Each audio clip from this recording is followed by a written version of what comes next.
Hello everyone, स्वागत है आप सभी का केम क्लास में। और आज हम डिस्कस करने वाले हैं अपनी सीरीज़ की अगली वीडियो, जिसमें हम जेईई के कुछ प्रीवियस ईयर क्वेश्चंस डिस्कस करने वाले हैं 2023 ईयर के, जो कि सॉल्यूशंस चैप्टर से रिलेटेड है। पहला क्वेश्चन आपको अपनी स्क्रीन के ऊपर दिखाई दे रहा होगा, जिसमें हमें ये मेंशन है कि हमारे पास एक सी वाटर का सोल्यूशन है, जिसको हमने प्रिपेयर किया है NaCl और MgCl2 से। जो NaCl है दैट इज 29.25% W/W और जो MgCl2 है that is 19% W/W। Further question में बोला है कि इसका नॉर्मल बॉइलिंग पॉइंट कैलकुलेट कीजिए, यानी हमें सोल्यूशन का जो है बॉइलिंग पॉइंट वो कैलकुलेट करना है। आगे क्वेश्चन में गिवन है कि 100% आयनाइजेशन है। अब 100% आयनाइजेशन का मतलब है कि अल्फा की वैल्यू 1 है, यानी ये दोनों ही क्या हैं, एक स्ट्रॉन्ग इलेक्ट्रोलाइट लेकर चल रहे हैं।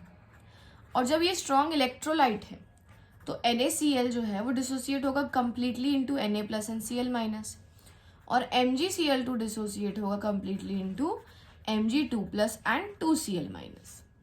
क्लियर?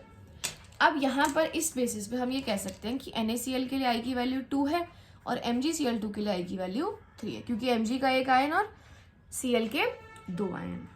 तो हम यहाँ पे फॉर्मूला लगाएंगे delta TB equals to KB into molality into van't Hoff factor. ठीक है, अब उस सब सारी चीज़ों को स्टार्ट करने से पहले हमें मोलालिटी के फॉर्मूले के लिए चाहिए होता है अपना moles of solute upon the mass of solvent. तो हमें पहले वो मास ऑफ सॉल्वेंट निकालना पड़ेगा। ठीक है, now let's proceed towards the calculation for mass of solvent. So इस क्वेश्चन के अंदर हमें जो इंफॉर्मेशन गिवन है वो M/M वेट के लिए गिवन है, यानी कि हमें गिवन है 29.25% W/W NaCl का, विच मीन्स 29.25 ग्राम्स है हमारे पास NaCl इन 100 ग्राम के सोल्यूशन में। सेम चीज हमें गिवन है 19% W/W, यानी कि ये इसका मतलब ही क्या, 19 ग्राम्स है हमारे पास MgCl2 इन 100 ग्राम, और ये दोनों ही 100 में ही बने हुए हैं, ये दोनों एक साथ आपने डिसॉल्व किए, तो इन दोनों को ही 100 के बराबर है ये दोनों मिलाकर। तो सॉल्वेंट जो हो जाएगा वो बेसिकली क्या हो जाएगा, हो जाएगा 100 minus 29.25 plus 19, which will give you 57.15 grams of the solvent। इस तरीके से, यानी ऐसा नहीं है कि 200 में से सोल्यूशन बना है, ये दोनों ही मिलाकर 100% के लिए कंट्रीब्यूट कर रहे हैं। ठीक है, जो कि आपके सोल्यूट के रिस्पेक्टिव में गिवन है। तो सॉल्वेंट हमें निकल के आ गया है। अब नेक्स्ट जो पार्ट आता है वो आता है हमें कैलकुलेट करना पड़ेगा अपना मोलालिटी। अब KB या डेल्टा TB जो है that is KB into molality into I। KB की वैल्यू हमें गिवन है, वो हमें क्लियरली गिवन है यहाँ पे, दैट इज अराउंड 0.52, ये तो हमें गिवन है। मोलालिटी क्या करेंगे हम, सबसे पहले यहाँ पर इफेक्टिव मोलालिटी बनेगी molality of NaCl into I plus molality of MgCl2 into its van't Hoff factor, ये देगी मुझे डेल्टा TB की वैल्यू। तो सबसे पहली चीज 0.52 आ गया है, I की वैल्यू NaCl के लिए 2 है। अब चाहिए मुझे क्या, mass of NaCl।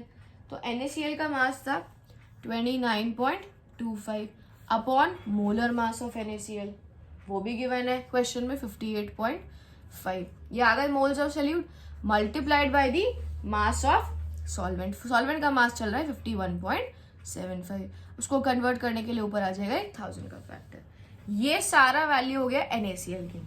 Same value हम चलेंगे MgCl2 के लिए। I की वैल्यू MgCl2 के लिए 3 है, मास क्या है MgCl2 का 19, मोलर मास भी क्वेश्चन में गिवन है 95, सॉल्वेंट का मास हो जाएगा 51.75 और ऊपर आ जाएगा आपके लिए 1000। तो ये आ गई हमें इफेक्टिव मोलालिटी, जिससे हमें डेल्टा TB कैलकुलेट होकर आएगा कुछ अराउंड, पूरा आप सिंप्लीफाई करेंगे तो ये आपको मिल जाएगा 16.07, इसके अराउंड आपको ये वैल्यू मिल जाएगी। ठीक है, बट ये सिर्फ डेल्टा TB है, अभी हमें जो क्वेश्चन में कैलकुलेट करना है वो हमें कैलकुलेट करना है अपने प्योर सॉल्यूट, यानी जो आपने प्योर सॉल्वेंट डाला है उसके रिस्पेक्टिव में आपको मास चाहिए, यानी आपको बॉइलिंग पॉइंट ऑफ सॉल्यूशन निकालना था। ये आपको कैलकुलेट करना था अपने क्वेश्चन में, ठीक है।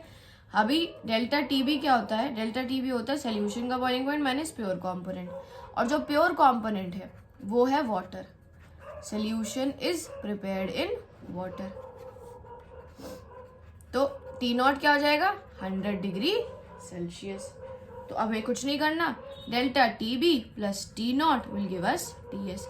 डेल्टा टी बी आ गया 16.05, टी नॉट होता है 100 डिग्री, तो ये आ जाएगा हमारे को टी एस, और टी एस आएगा 116.07 डिग्री सेल्सियस और केल्विन। एग्जैक्टली सेम आंसर, ठीक है। तो क्वेश्चन बहुत ही सिंपल सा था, बस क्वेश्चन में एक चीज थी कि 100% डिसोसिएशन जो वर्ड है या जो इंफॉर्मेशन गिवन है वो क्या हमें इन्फर करवाना चाहती है या उससे हमें क्या रिप्रेजेंट हो रहा था। क्योंकि जब कोई भी एक इलेक्ट्रोलाइट 100% डिसोसिएट होती है तो वो सारे के सारे जो सल्यूट का अमाउंट है, जो सारा का सारा इलेक्ट्रोलाइट लिया है, वो कंप्लीटली डिसोसिएट हो जाता है। तो वो जो कंप्लीटली डिसोसिएट होने का मतलब है वही ये रिप्रेजेंट करता है कि आपकी जो अल्फा है, यानी धीरे धीरे ना डिसोसिएट होगी, वो फटाफट से डिसोसिएट हो जाएगा और सारे आयंस को वो कंट्रीब्यूट कर देगा। आई होप आपको ये क्वेश्चन इजीली समझ आ गया होगा, ठीक है। अब चलते हैं अपने नेक्स्ट क्वेश्चन की तरफ जो आपकी स्क्रीन पर आपको दिख गया होगा। सो इस क्वेश्चन के अंदर हमें मेंशन है, अगर आप क्वेश्चन को पढ़ना चाहते हैं, आपके लिए 2 मिनट का टाइम है, आप इसको रीड कीजिए, इन्फॉर्मेशन सारी इन्फो कीजिए, क्या क्या गिवन है, क्या क्या कैलकुलेट करना है, ठीक है। चलिए तो चलते हैं आगे। क्वेश्चन में गिवन है 80 मोल परसेंटेज का आपके पास अपना एक MgCl2 का सॉल्यूशन है। 80 मोल परसेंटेज, अनदर इंपॉर्टेंट थिंग, हमें 80% MgCl2 का सॉल्यूशन गिवन है, ठीक है। एक्वस सॉल्यूशन है, यानी कि ये तो सोल्यूट है और जाहिर सी बात है एक्वस में जो सॉल्वेंट रहा होगा वो आपका वाटर रहा होगा, ठीक है। Vapour pressure of 1 molar aqueous solution of MgCl2 at 30 degree Celsius, ठीक है। आपको बोला है कि अगर आपके पास इसी तरीके का एक सॉल्यूशन है तो आपको बोला है कि इसकी मोलालिटी जो रही होगी आपकी 38 डिग्री सेल्सियस पर, वो आपको यहाँ पर कैलकुलेट कर लेना है, ठीक है। यानी कि आपको क्वेश्चन के अंदर प्रोसीड करना पड़ेगा, किस तरीके से आपको प्रोसीड करना पड़ेगा अपने relative lowering of vapour pressure से। यानी एक MgCl2 को ऐड कर दिया वाटर के अंदर तो उसका वेपर प्रेशर जो है वो कुछ कम हो रहा होगा, वही कम हुए हुए प्रेशर को आपको कैलकुलेट करना है, क्योंकि सॉल्यूशन के वेपर प्रेशर को निकालने की बात यहाँ पर चल रही है। तो हमें यहाँ क्या निकालना है? वेपर प्रेशर ऑफ सॉल्यूशन,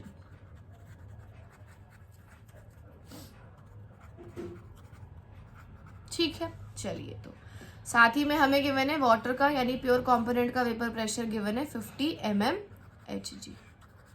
सो सबसे पहले तो फॉर्मूला जो है हम लगा रहे हैं वो अपना रिलेटिव लोअरिंग का है। रिलेटिव लोअरिंग होता है हमारे पास पीएस नहीं होता, इसमें पी नॉट होता है, प्योर का ज़्यादा होता है, P naught minus P S upon P naught will be equal to the mole fraction of solute, ठीक है। जिसमें कि अगर हम इसे सिंप्लीफाई करें तो ये P naught minus P S upon P naught हो जाता है और ये N B upon N A हो जाता है, जिसमें हम डिनोमिनेटर का जो एन ए है उसे निग्लेक्ट कर देते हैं। चलिए, क्वेश्चन इतना सिंपल है जितना दिख रहा है। क्यों?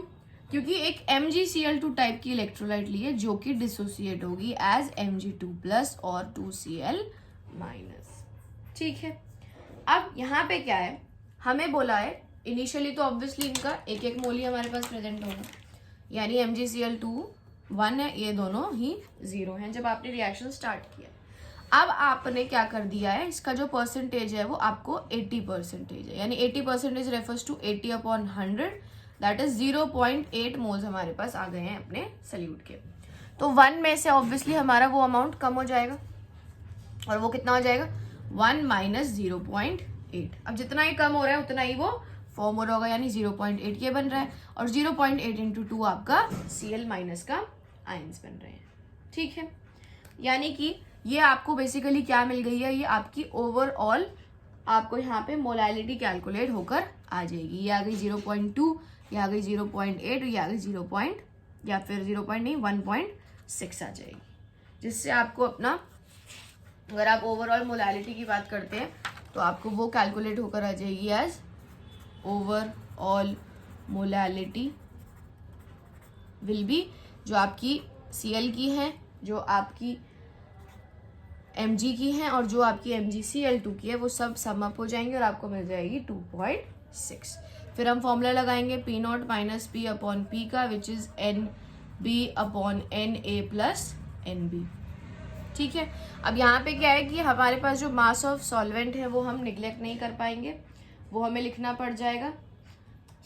साथ में जो हमें डाइल्यूट सोल्यूशन गिवन है, ठीक है, यहाँ पे ये फॉर्मूला हमने लिख दिया है। फॉर डाइल्यूट सोल्यूशन क्या होता है, जो मैंने पीछे फॉर्मूला लिखा था शीट के ऊपर, डाइल्यूट सोल्यूशंस के लिए क्या होता है, NA की जो वैल्यू है वो बहुत ज़्यादा हो जाती है NB से। तो फॉर्मूला जो है वो हो जाएगा P0 दैट वाज 50 हमें गिवन था अपने प्योर का, यहाँ पर हमें 50 mm। ठीक है, साथ ही में हमें जो अपने सोल्यूशन है उसकी कैलकुलेट करनी है, PS है वो, यहाँ P0 है, ये हो जाएगा 50 इक्वल्स टू NB। NB का मतलब है हमारे जो आपका मोलैलिटी यानी मोल्स ऑफ सोल्यूट है वो आ जाएगा, दैट इज 2.6। ठीक है, साथ ही में हमें मिल जाएगा अपना मास of solvent that is 1000 upon 1.8। ठीक है, अब ये इन्फॉर्मेशन मैंने कहाँ से लिखी है, ये आई है मोलैलिटी। ठीक है, ये क्या मतलब है, 2.6 मोल्स है of solute in 1000 gram solvent, यही होती है मोलैलिटी। यानी इतने तो मोल्स हैं ही हैं सोल्यूट के, तो वो हो जाएगी मेरी NB की वैल्यू। साथ ही में सॉल्वेंट का मास मिल गया है 1000, और 1000 कौन है, ये सॉल्वेंट हमारा सॉल्वेंट है जी हमारा वाटर। तो नीचे आ जाएगा वाटर का हमें मोलर मास, ये पॉइंट नहीं है, ये पॉइंट गलती से लिख दिया गया है, दिस इज 1000 अपॉन 18। तो ये आ जाएगा मेरा फाइनल एक्सप्रेशन अपने किसके लिए, अपनी मोलैलिटी के लिए। ठीक है, अब सबको रीअरेंज कर दिया जा सकता है, तो ये 1 माइनस PS अपॉन 50 हो जाएगा इक्वल्स टू 2.6 इंटू 18 अपॉन 1000। तो PS की वैल्यू जो है वो हमें अप्रॉक्सीमेटली मिल जाएगी टू बी एज 48 mmHg। ठीक है जी, सो यहाँ पर बेसिकली क्या दिखा है, जो आपको वैल्यू से भी दिख रहा होगा, इंडिकेट हो रहा होगा कि जो प्योर था उसका 50 mmHg था, जब थोड़ा सा सल्यूट आपने ऐड कर दिया 80% का, तो आपका वो जो प्रेशर है वो घट के 48 पर वो आ गया है उसकी वैल्यू, यानी 2 mmHg वेपर प्रेशर जो है वो आपका कम हो गया है। ठीक है, nice question, it was very easy question, conceptual question था। चलिए, तो अब आगे चलते हैं अपने नेक्स्ट क्वेश्चन की तरफ, वो हमारा लास्ट क्वेश्चन होगा अपनी वीडियो का। सो क्वेश्चन ये है जिसमें आपको एक, आप पढ़िए क्वेश्चन को, इन्फो कीजिए 2 मिनट के टाइम के साथ कि आप कैसे इसको प्रोसीड कर सकते हैं।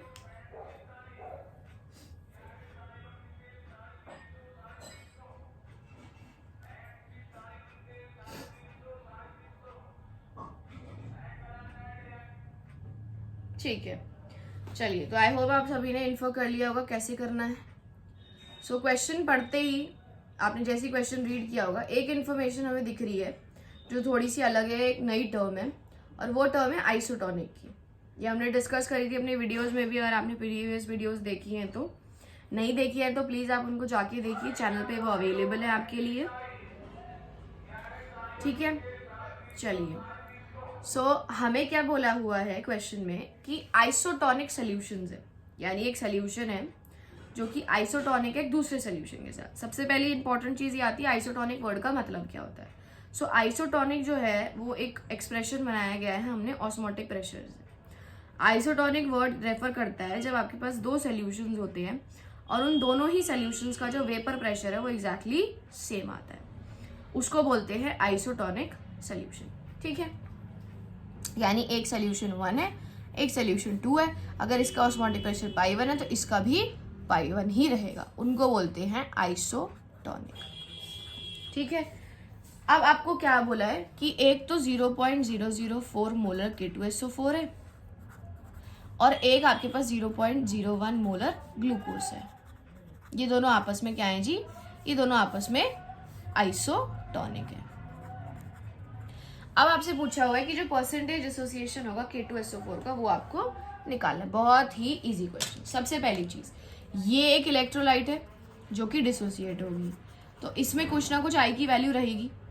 ये जो है वो एक नॉन इलेक्ट्रोलाइट सोल्यूशन है, यानी इसमें जो आई की वैल्यू है वो 1 रहेगी, डिसोसिएट नहीं करेगा।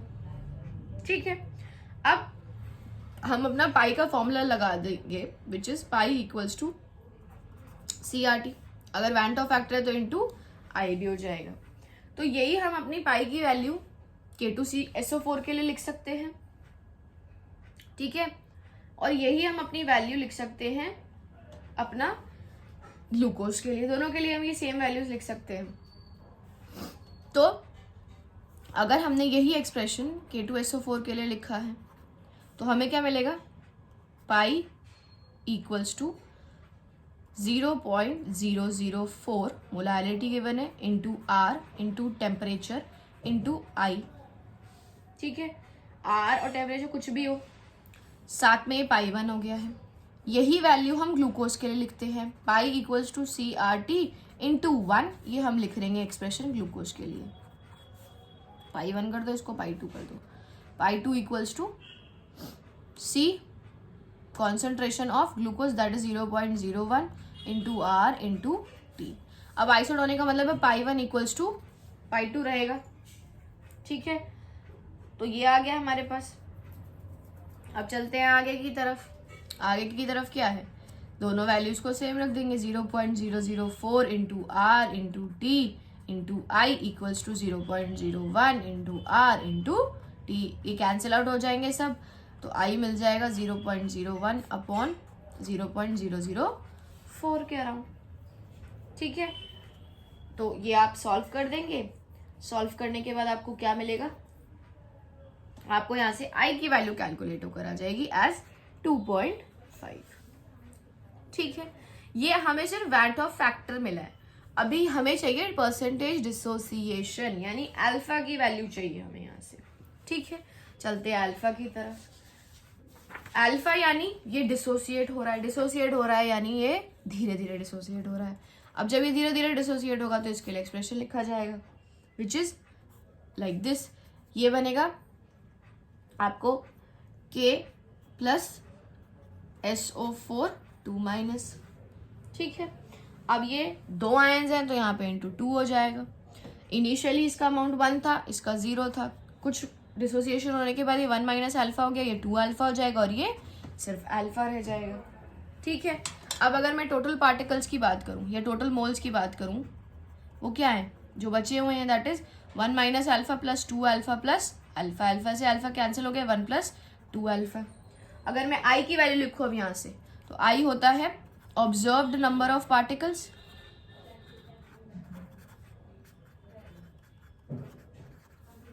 Upon initial. ऑब्जर्व का मतलब है जो कैलकुलेटेड पार्टिकल्स आए हैं इस पॉइंट पर।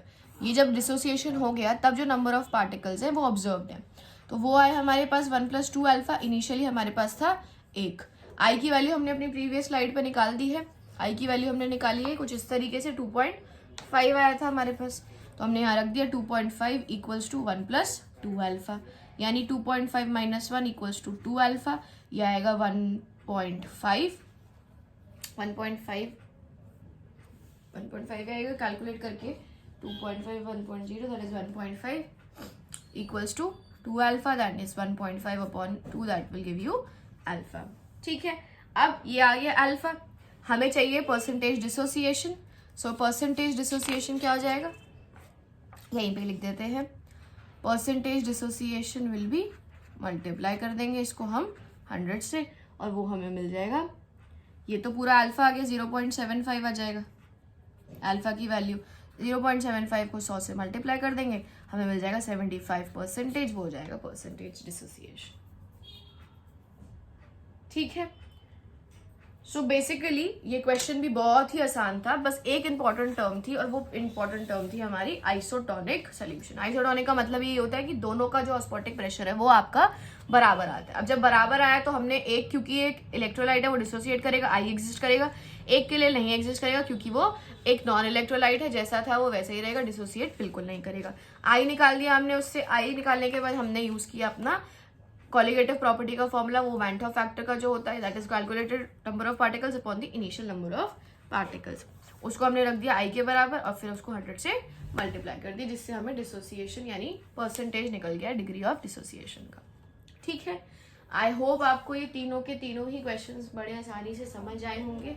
ये काफी इजी क्वेश्चंस थे और ये तीनों ही क्वेश्चंस आए, अगेन रिपीट, ये तीनों ही क्वेश्चंस 2023 बैच के क्वेश्चंस हैं। ये इमीडिएट प्रीवियस ईयर की अगर हम बात करें तो ये उसके क्वेश्चन हैं जो अभी आपका पेपर हुआ था रिसेंटली, तो प्लीज इन पे ध्यान दीजिए। ये हैं बहुत इजी क्वेश्चंस, बस इनमें छोटी छोटी चीजें जो इंपॉर्टेंट है, जैसे इस वाले क्वेश्चन में हमने देखा कि हमें एक में कंसिडर करना है, एक में कंसिडर नहीं करना है। जो सबसे पहला क्वेश्चन हमने किया था उसके अंदर आपने देखा 100% आयनाइजेशन गिवन है। सो ये इन्फॉर्मेशन हमें, वर्ड छोटे हैं बट ये इन्फॉर्मेशन हमें काफी बड़ी देते हैं जो अपने क्वेश्चन को सॉल्व करने में हेल्पफुल रहते हैं। Thank you for watching the video you guys all, और प्लीज अपने फ्रेंड्स के साथ इस चैनल के बारे में शेयर कीजिए ताकि उनको भी अच्छे क्वेश्चंस मिल सके और मैं आपके लिए नई नई वीडियोस बनाती रहूंगी, लेटेस्ट वीडियोस बनाती रहूंगी। Thank you for watching, keep learning, keep exploring yourself. अपने जितने भी नेगेटिव पॉइंट्स हैं उनको प्लीज आगे उनको रेक्टिफाई करने के लिए ज़्यादा से ज़्यादा क्वेश्चंस की तरफ प्रैक्टिस कीजिए। I again repeat, theory is important, definitely it is important, but जितने आप नंबर ऑफ क्वेश्चंस प्रैक्टिस करेंगे वो आपके पेपर के लिए हेल्पफुल रहेंगे। Thank you so much for watching the video.